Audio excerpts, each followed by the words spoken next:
Des nouvelles fraîches arrivent pour vous. Ligue des champions féminines, au bout de l'ennui, Lyon se qualifie pour les quarts. Mais avant que je partage cette nouvelle avec vous, abonnez-vous à ma chaîne pour ne manquer aucune actualité de première main sur l'Olympique lyonnais.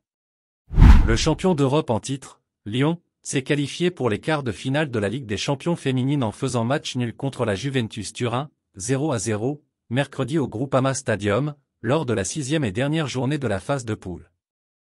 Au terme d'un match terne et sans parvenir à trouver la faille, l'Olympique lyonnais a tenu bon, sur sa pelouse, face à la Juventus Turin, 0-0, pour décrocher sa qualification pour les quarts de finale de Ligue des champions.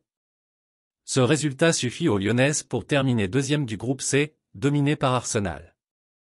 Les Fenotes terminent deuxième du groupe derrière Arsenal qui, dans le même temps, a étrillé Zurich 9-1. Les Italiennes sont quant à elles éliminées.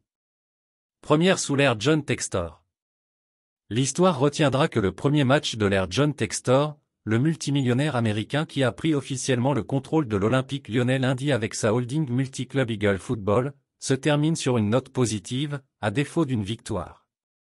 Je pense que ce rachat va permettre à l'OL d'être de nouveau au plus haut niveau, d'être compétitif dans le football masculin mais aussi féminin. Ça va insuffler une nouvelle dynamique pour nous permettre de continuer à avoir des ambitions, avait notamment confié l'entraîneur, Sonia Bonpastor, mardi en conférence de presse. Car pour les Lyonnaises, qui ont très mal débuté la compétition avec une déroute à domicile contre Arsenal, 5-1, et un nul à Turin contre la Juve, 1-1, avant de se relancer avec 3 victoires consécutives, il ne fallait surtout pas perdre, mercredi, pour conserver la deuxième place et 2 points d'avance sur leur adversaire italien. Laisse déjà un like sur cette vidéo pour rester au courant de tout ce qui se passe à l'Olympique lyonnais. Inoffensive.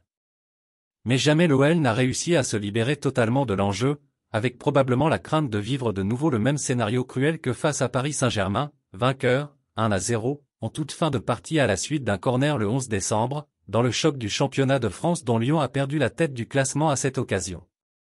Ainsi, la rencontre, entre deux formations inoffensives, a été d'un ennui terrible, avec très peu d'occasions.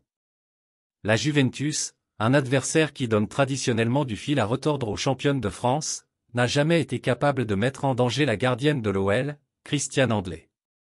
Lyon, de son côté, a toutefois obtenu de très belles occasions, sans pouvoir les convertir.